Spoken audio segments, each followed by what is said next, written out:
verse 4 to 11. The Bible says, Mark chapter 1 verse 4, John did baptize in the wilderness and preached the baptism of repentance for the remission of sins. And there went out unto him all the land of Judea and they of Jerusalem, and were all baptized of him in the river of Jordan, confessing their sins. And John was clothed with camel's hair, with a girdle of a skin about his loins, and he did eat locusts and wild honey, and preached, saying, There cometh one mightier than I after me, the latchet of whose shoes I am not worthy to stoop down and unloose. I indeed have baptized you with water, but he shall baptize you with the Holy Ghost. And it came to pass in those days that Jesus came from Nazareth of Galilee, and was baptized of John. And straightway coming up out of the water, he saw the heavens open, and the Spirit it like a dove descending upon him. And there came a voice from heaven, saying, Thou art my beloved Son, in whom I am well pleased. Heavenly Father, our Almighty God, thank you sa Word of God. Holy Spirit, kayo po ang mauna sa amin. Kayo tulungan niyo po ako, tulungan niyo po kami as I share, preach the Word, to challenge the people, to encourage the people. In Jesus Christ's name, Amen. Ang title ngayong umaga, Jesus Christ paid all our sins. Jesus Christ paid all our sins. Kaya ito si John the Baptist, at sinulat ni sa John chapter 1, pero ito may si John the Beloved sa John chapter 1 verse 6, na God sent, there was a man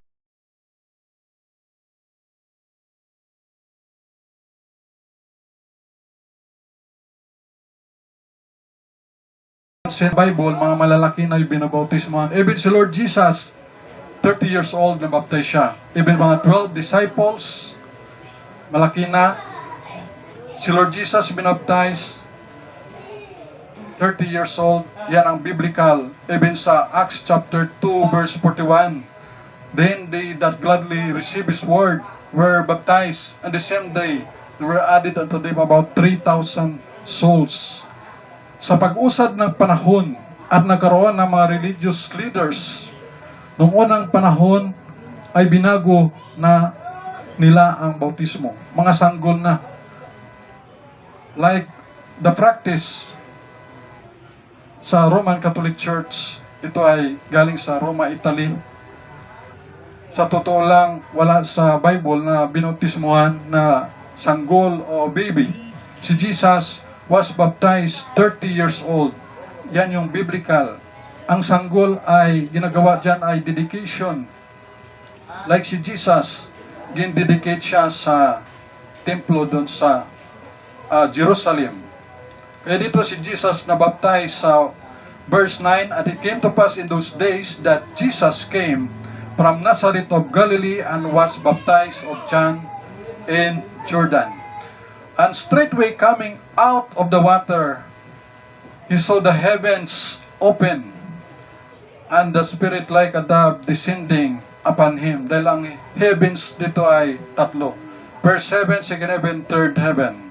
And there, sa verse 11 ng Mark 1, chapter 1, verse 11, there came a voice from heaven saying, Thou art my beloved Son, in whom I am well pleased. So makita natin dito yung Godhead bodily, one God, triune God. Number 1, repentance for sins. Repentance for sins. Sa verse 4, John did baptize in the wilderness and preached the baptism of repentance for the remission of sins. Repentance means a change of mind, change of attitude, change of lifestyle, change of a sinful lifestyle. Turning around 45 degrees kung dyan ay sa dati sa CAT, sa college ay sa CMT o ROTC, 45 degrees. Yung gaganon. Yun na yung turning around 45 degrees. At yung preaching ni John the Baptist the time at ni Lord Jesus Christ, yung preaching nila ay pareho. Repent, for the kingdom of heaven is at hand. Matthew chapter 4 verse 17. Maging sa Acts chapter 17 verse 30. Acts 17 verse 30, ito ang nais ng Panginoon sa mga tao. At the times of this ignorance God winked at, but now commanded all men everywhere to repent. Repentance. Repent means change of mind, change of attitude, change of lifestyle, change of sinful lifestyle, change of unbiblical belief. Palitan yung paniniwala na hindi naayon sa Biblia, sa salita ng Diyos. Yan yung another repentance. At gusto ng Panginoon sa 2 Peter chapter 3 verse 9 that all men should come to repentance. 2 Peter chapter 3 verse 9. 2 Peter chapter 3 verse 9. The Lord is not slack concerning His promise, as some men count slackness, but is long-suffering to usward, not willing that any should perish, but that all should come to repentance. Hindi gusto ng Panginoon na ang tao ay mapahamak, ay binibigyan niya ng pagkakataon ng chance, na sabi ng Biblia, long-suffering ang Panginoon. Bibigyan niya na hindi siya willing that any should perish, mapahamak doon sa impyerno, sa lake of fire, but that all should come to repentance. Yan ang nais ng Panginoon sa mga kaluluwa, sa mga tao. Number 2, confession of sins. Confessions of sins. Balik tayo sa Mark chapter 1 verse 5. And there went out unto him all the land of Judea and they of Jerusalem, and were all baptized of him in the river of Jordan, confessing their sins. For the religious leader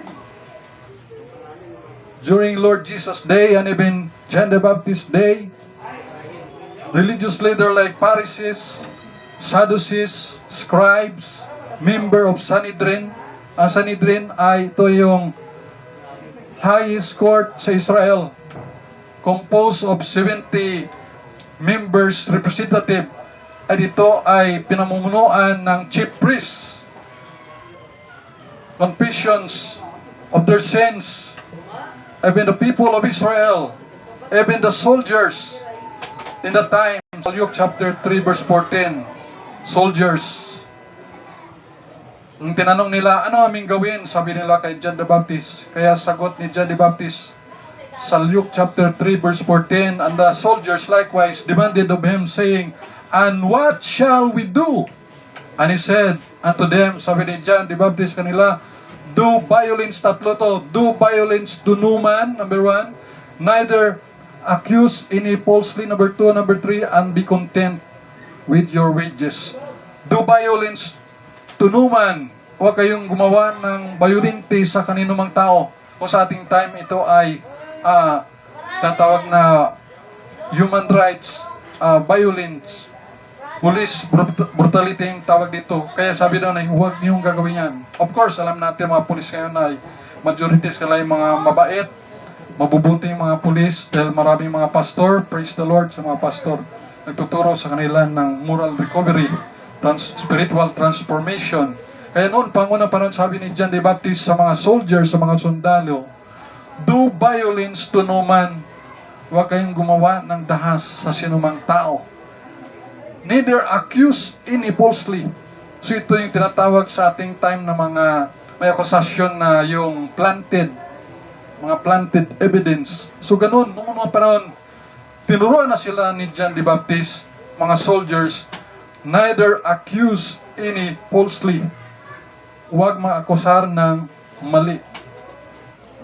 Huwag maakusar ng mga maling paratang. And be content with your wages. Sinabi ni John the Baptist kanila, maging kontento kayo sa inyong mga sweldo. Kahit noong unang panahon pa, binigyan ng pera yung mga soldiers nung bantay sila sa libingan ni Lord Jesus, na binayaran sila doon ng mga religious leaders na sabihin niyo na ninakaw nila yung ng mga disciples ni Lord Jesus, yung bangkay ni Jesus. Kaya binigyan ng pera yung mga soldiers para ipamalita na yung bangkay ni Jesus Christ ay ninakaw ng mga disciples. Kaya noong paman ay uso na yung lagayan. Kaya nabanggit doon ni John the Baptist, maging kontento kayo sa inyong mga sahod. So praise the Lord, ang ating President Duterte, didoble yung sahod ng mga pulis, maging mga sundalo. Kaya, content with your wages. Kaya tatlo yung binanggit doon sa nagtatanong ng mga interesado ng mga soldiers during the time. Even today, yung mga pulis sila ay nakikinig ng Word of God. Praise the Lord for that, sa kanilang mga attitude. Maging sa mga believers noong unang panahon sa Galatia, ang kanilang lifestyle nang sila'y pang mga unsaved ay ganito, nabanggit dito. Pero basahin ko muna yung Galatians chapter 5 verse 16. This I say, then walk in the Spirit, and ye shall not fulfill the lusts of the flesh. For the flesh lusteth against the Spirit, and the Spirit against the flesh. Magkalaban yung laman at ang Holy Spirit. Yung gusto ng laman ay hindi gusto ng Espiritu Santo. Ang gusto ng Espiritu Santo ay hindi gusto ng laman, ng pita ng laman.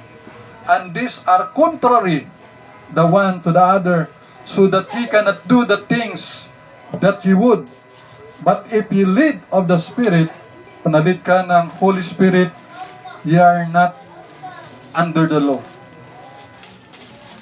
Now the works of the flesh are manifest, which are these: adultery, fornication, uncleanness, lasciviousness, idolatry, witchcraft, hatred, variance, emulation, strife, seditions, heresies, envyings, murders, drunkenness, revelings, and such like, of the which I tell you before, as I have told you, also told you in the time past, that they which do such things will not inherit the kingdom of God. Yung pagkapuot, pagkagalit, panidibugho, kasakiman, pagkainggit, paglalasing, pagkakampi-kampi, walang taros na pagsasaya. Oh, praise the Lord. First time in the history of the province of Aklan, bawal yung inuman, may lockdown doon sa compound, sa Purok 2, Purok 3, Purok 4, at praise the Lord, hindi na mangangamoy dito sa poblasyon Kalibo ng mapanghi na ihi, because talamak na naman yung inuman, yung lasingan naman. So first time, glory to God, na walang lasing. Meron lang ang Roman Catholic Church na misa dyan sa cathedral, sa John the Baptist Cathedral Church, Baptist rin. Meron lang social distancing. Pero ako ay nalulungkot at binabantayan ko yung mga pari, gamisa, kung meron silang ipapahayag na gospel or salvation about repentance and by faith, tanggapin si Lord Jesus Christ bilang Lord and Savior, ay wala ako na din. So, very faithful yung mga Roman Catholic brethren natin, at nandun ang kanilang sincerity, but the religious leader ay hindi tinuturo sa kanila kung paano maligtas. Unlike sa mga Baptist pastor na talagang tinuturo kung paano maligtas. Madali lang, letter A, accept, admit that we are all sinners, believe on the Lord Jesus Christ, at ikaw ay masave. Hindi tayo masave sa pagiging Baptist, pagiging Katoliko, anumang born again, anong sikta, bautismo, good works, Ten Commandments, hindi tayo masave yan. Sabi ng Biblia, for by grace are ye saved, through faith to the Lord Jesus Christ, not of your works, para walang sino mang tao yung magmapuri. Walang tao magmayabang, kundi it's all by the grace of the Lord Jesus Christ. For by grace are ye saved. Kaya makita natin dito na dati itong mga tao, mga believers sa Galatia ay ganun sila.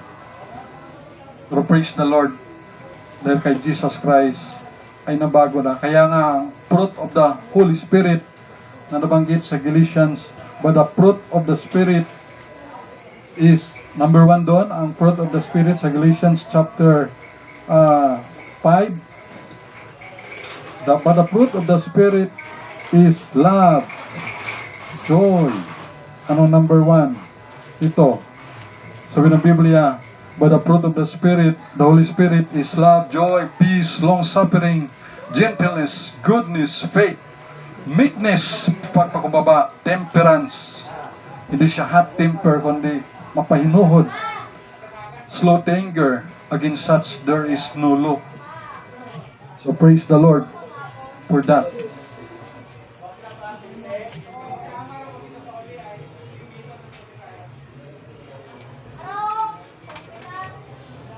Number 3, the last. So no, number 1 ay repentance for sins. Number 2, confession of sins. Number 3, the last, Lord Jesus Christ, our sins bearer. Lord Jesus Christ, our sins bearer. Kaya sa Matthew chapter 1 verse 21, and she shall bring forth a son. Ito yung si Jesus. Ito yung child, baby Jesus. Pero hindi siya nanatiling sanggol. Si Jesus, hindi siya natiling, kung sa Espanyol kasi yan ay Santo, Niño, Santo, Holy, Niño, Child, Holy Child. So si Jesus. Pero si Jesus ay hindi siya natiling Holy Child. Siya ay lumaki, kaya siya ay nagiging Lord Jesus Christ. At ang pangaral ng mga apostoles dito sa Biblia, ang pinapangaral na nila ay si Lord Jesus Christ na yung itinataas. Si Lord Jesus na. Dahil ang pangalan ni Jesus lang yung binigay sa silong ng langit upang ang mga kaluluwa, ang mga tao ay maligtas. Kaya si Lord Jesus Christ na. Kaya dapat ay biba. Ang biba kasi ay Espanyol. Mabuhay yata yan daw makamali. Kung sa Amerika ay long live. Kung sa Pilipino ay mabuhay ang Panginoong Kristo. Mabuhay ang Panginoong Kristo. Kaya ang sigarin ay biba, mabuhay yung Holy Child. So mabuhay si Lord Jesus Christ. Amen? Mabuhay, biba Lord Jesus Christ. Pero wala akong nadidig na may ganyang sigaw ng mga tao. Kasi pag si Viva Lord Jesus Christ, alam natin na kay Lord Jesus Christ, hindi pwede yung inom, alak, bisyo. Hindi gusto ni Lord Jesus Christ yan. Kaya palibasa, child, kaya nagawa lang nila na gano'n. Kasi pag child, inaapi-api lang. Pero pag Lord Jesus Christ, maya naman sila. Yan. Of course, yung iba naman, hindi naman gumagawa niyan. So, Jesus, He saved His people from their sins. But Jesus Christ was rejected majority by the Jewish people, na mga Hudyo, nireject siya. Kaya the blessings na napunta sa atin. And the reason kung bakit nahiwalay ang mga tao sa Diyos. Isaiah 59 verse 2. Isaiah chapter 59 verse 2. Ito yung dahilan kung bakit separated God, man. Separated yung man sa God. Isaiah 59 verse 2. But your iniquities, but your kasalanan have separated between you and your God. Yung kasalanan mo ang nagiwalay sa iyo at sa iyong Diyos. And your sins, yung kasalanan mo, pagsalansang, have hid His face from you. Itinago ng Panginoon ang kanyang mukha sa iyo, that He will not hear na hindi siya makinig. At itong bagay na to, natalatan na to sa Isaiah 59 verse 2, na tinago ng God the Father yung kanyang mukha. Jesus Christ that time, because of sin, because sa ating kasalanan. That's why Jesus said sinabi ni Jesus sa Psalms 22 verse 1, my God, why have you forsaken me? Tinawag na yung God the Father, my God, why have you forsaken me? Bakit mo ako pinabayaan? The truth is, because of the sins of the people that during the time, even in our time. At sabi nila, o kita mo, tumawag siya sa langit ng Diyos ko. Ibig sabihin ay, may Diyos mo pala doon. Hindi naman nangulugan doon na pag tinawag ni Jesus, yung Diyos na sa langit na God the Father ay mawala ng pagka-Diyos ni Jesus. Diyos pa rin si Jesus. Lang nagkatawang tao siya dahil sa ating mga kasalanan. Nung tinawag rin ng God the Father sa Hebrews 1:8, si Jesus, thy throne, sinabi sa Son, sa anak kay Jesus, thy throne, O God. Nung tinawag ng God the Father, si Jesus na Diyos, hindi naman nawala ang pagka-Diyos ng God the Father. Amen? Nung tinawag ni Jesus, my God, why have you forsaken me? Pinabayaan mo ko. Hindi naman nawala doon yung pagka-Diyos ni Jesus. Dahil binuhay ni Jesus rin ang kanyang sarili sa John chapter 2 verse 19 to 21. For the sake lang sa ating mga kasalanan. Kaya hindi tinago ng Diyos, hid His face, sabi sa Isaiah 59 verse 2. Because of us, because of people during that time. Kaya sa 1 Peter chapter 2 verse 24, 1 Peter chapter 2 verse 24, who his own self, sa kanyang sarili, kay Jesus Christ na sarili, bear our sins in His own body. Dinala niya yung kasalanan sa kanyang katawan on the tree, that we being dead to sin should live unto righteousness. By your stripes you were healed. Sa pamagitan ng kanyang mga sugat, ako ay napagaling spiritually, pagaling ng Panginoon. Jesus Christ paid all our sins. Jesus Christ paid all our sins. Yan man ay maliit, malaki, lihim o taong kasalanan. Lahat yan, Jesus paid it all. Amen? Praise the Lord for that blessings na binayanan ni Jesus Christ all our sins. Number 1, repentance for sins. Number 2, confession of sins. Number 3, Lord Jesus Christ, our sins bearer. Share to others that you found this Messiah, Jesus Christ. Siya yung solusyon sa mga kasalanan. Siya yung remedy sa sumpa.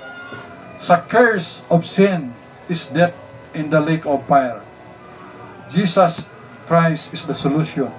Kaya sa 1 Thessalonians 4:7, for God hath not called us unto uncleanness, but unto holiness. Tinawag tayo ng Panginoon sa kabanalan. God loves sinners, but God hates sins. We can do all. Gawin natin anumang bagay dito sa libutan except doing sins. Sins make us sad. Ang kasalanan, ito ay nagdudulot ng kalungkutan, ng guiltiness, yung guilty, kinukonsensya tayo, and talunan tayo. Defeated life. Sins was defeated already by Jesus on the cross of Calvary. Glory to God. Praise the Lord and thank God for that. Thanks and praises to our God and Savior, the Lord Jesus Christ. Live a victorious life with Jesus Christ. Glory to God. Thank you for watching. God bless you. Let us pray. Heavenly Father, marami pong salamat sa time at sa iyong salita. Thank you po, Lord Jesus Christ. Binayaran niyo po lahat ng aming mga kasalanan. At salamat mo na kailangan naming magkaroon ng repentance, change of lifestyle, change of mind sa aming buhay.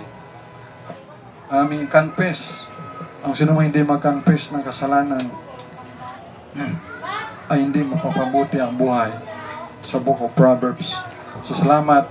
If we confess our sins, God is just to forgive us all our sins. So thank you, Panginoon, sa promise niya sa 1 John 1:9.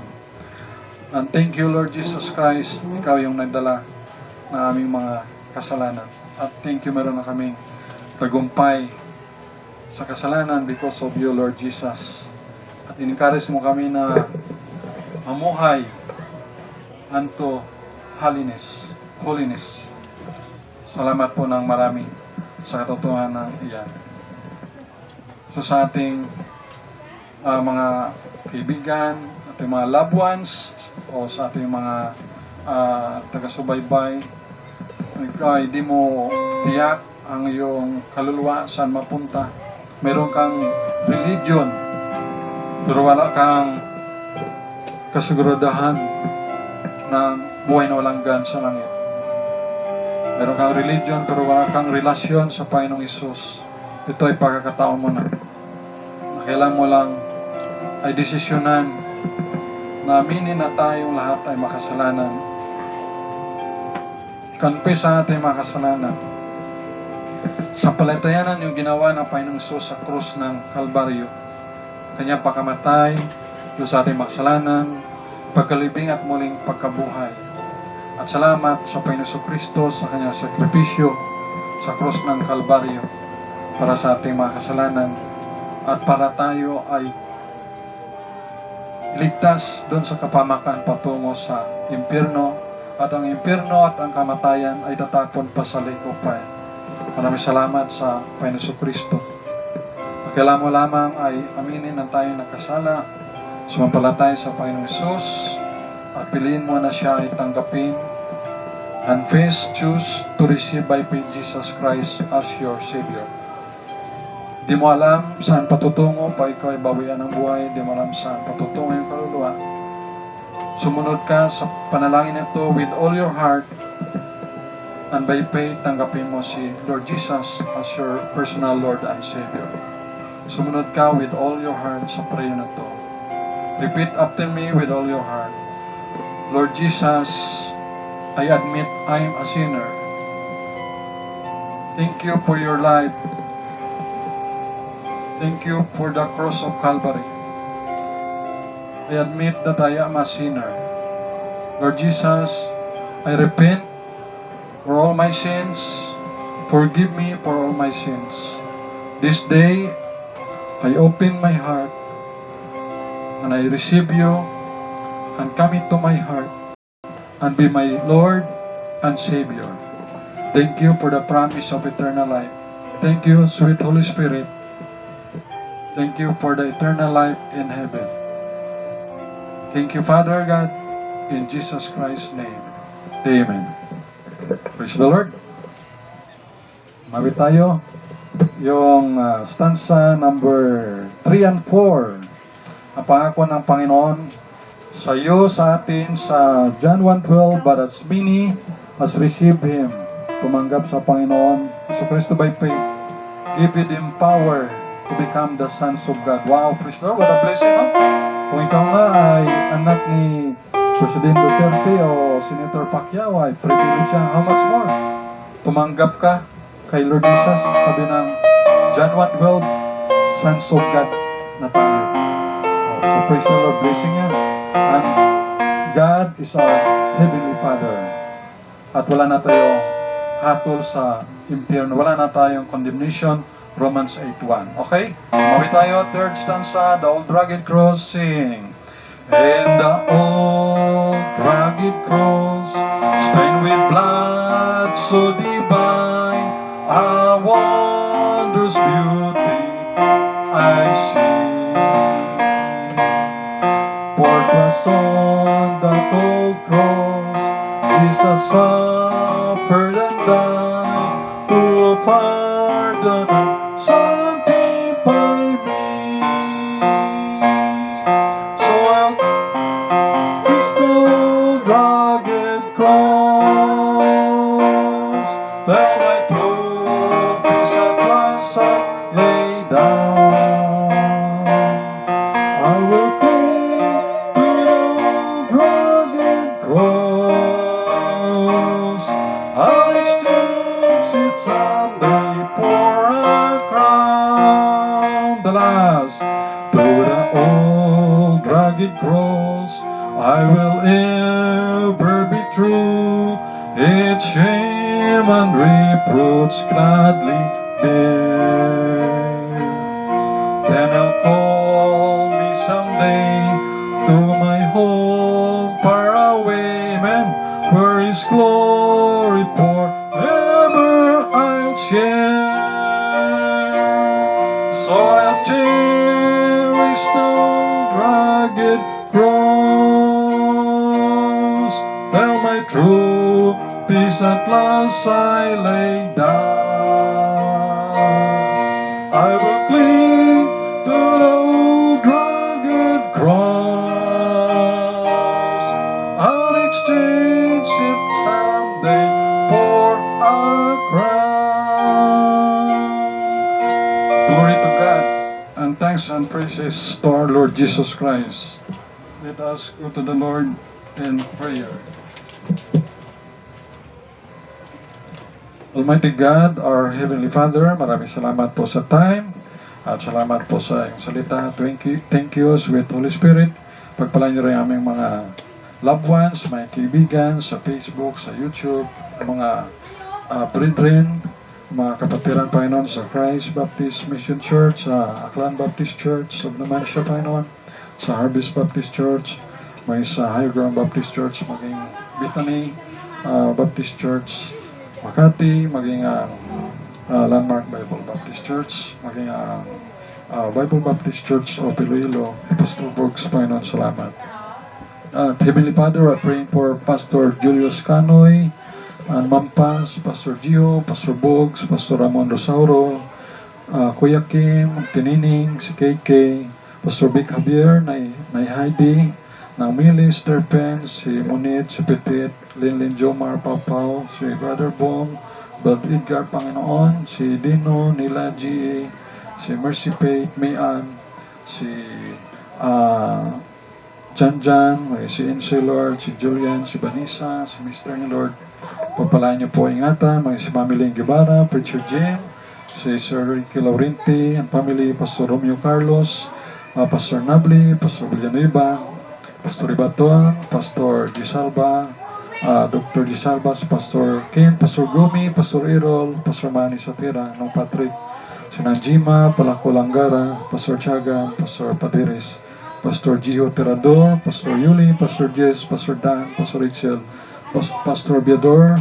Heavenly Father, magpalain niyo po sila, ingatan, safety, protection, maging Pastor Tony Casanova, Pastor Gamarcha, Pastor Ed, Pastor Arnel, Pastor Hill, Pastor Ali, Pastor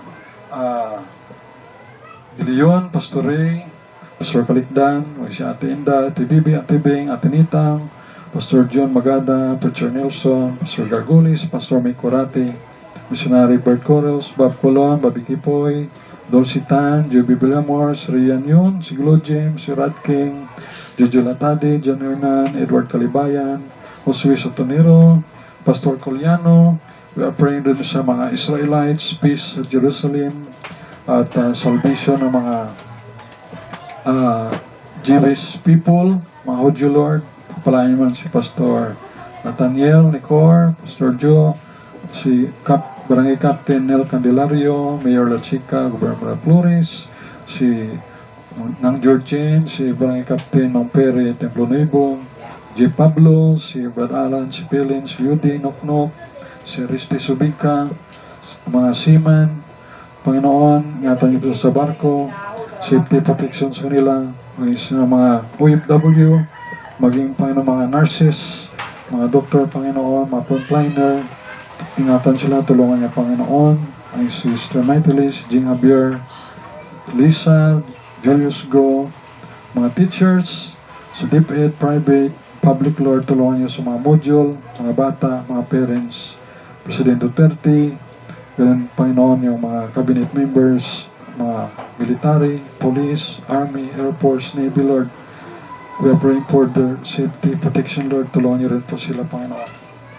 We are praying rin, Heavenly Father, si Preacher Melvin Abukay sa Batangas, Preacher Gaton, si Pastor Salilid, Pastor Tokiro, Pastor Joshua Bontogon, si Ate Layla, si Ate Eden, si Rex Nord, Reynard, Kuya Ray, may si Kuya Kim, and family, si Remy, si RJ, si Georgie, Alibugha, Sister Warlin, si Nay Norilyn, Pastor Discaliar, Pastor Flores, Pastor Barila, Pastor Daldi, Ma'am Dulcitan, Panginoon, maging Pastor Yoel Tika, Pio Tika, si Manay PB Angeles, Pastor Gustilo, si Pilago family, maging si Tia Fernan, Tia Itina. At yung mga hindi ko, Heavenly Father, na banggit, may si Ma'am Maritis Maguire, good health rin sa kanya, Panginoon. Pagpalaan niyo rin siya at mga evangelist, pastor, missionary, Panginoon, their family, pagpalaan niyo rin, Panginoon. Every day, we have a spiritual battle with Satan and the demons. Heavenly Father, help us na maging we stand firm unto the end by your grace, Lord Jesus Christ. Help us na mabuhay dito sa sanlibutan na ito, na magulo at masalimuot na sanlibutan because of this evil corona COVID-19 virus. Heavenly Father, na meron naman dito na lockdown sa aming lugar, sa Purok 2, 3, 4 sa compound dito sa Lacerna, na palagi, Panginoon, na maraming mga positive ng COVID-19 dito sa Lacerna Street. We are praying, Heavenly Father, na ang mga anak mo ingatan, huwag kami mahawaan at gumaling po yung mga nabiktima ng COVID-19 virus na to, Panginoon. Every day, we have a battle, Panginoon. So, sa aming sarili, wala kayong magagawa. Tulungan niyo po kami, Panginoon, maging mga frontliners. We are praying for our government, mga government official. Bless them, help them, Lord.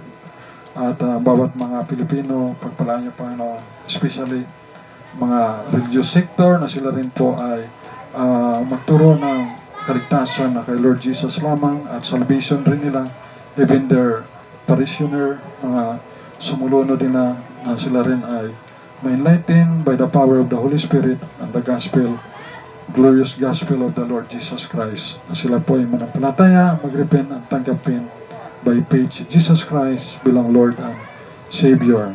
Pagpalaan niyo po ang Israel, ang mga Israelites, peace sa Jerusalem, salvation ng mga Jewish people. At mga hindi ko nabanggit, Heavenly Father, ay pagpalaan niyo po ang bawat mga friends namin sa FB, sa YouTube, mga subscriber. Bless them and their family. Ingatan niyo po, tulungan, give them long life at kagalakan sa inyo, sa paglilingkod. At yung mga hindi paligtas, we're praying na maligtas po ang kanilang mga kaluluwa, na makaroon sila ng personal relationship kay Lord Jesus Christ as their Lord and Savior. Heavenly Father, kayo po magkaloob ng pangailangan ng bawat isa, spiritual, material, financial, healing sa may mga karamdaman, long life at kagalakan sa paglilingkod sa inyo, at gamitin niyo po ang bawat isa para sa kaligtasan rin ng mga wala pa sa inyo. Sa iyo po ang lahat, Ama, na pasalamat, papuri, at glory. Thank you, sweet Holy Spirit. Thank you for loving us. We love you, Heavenly Father, in the name of our Lord and Savior, Jesus Christ. Amen and amen. Thank you. God bless you all and your family. Keep safe, keep healthy, and God bless you. Amen. Glory to God.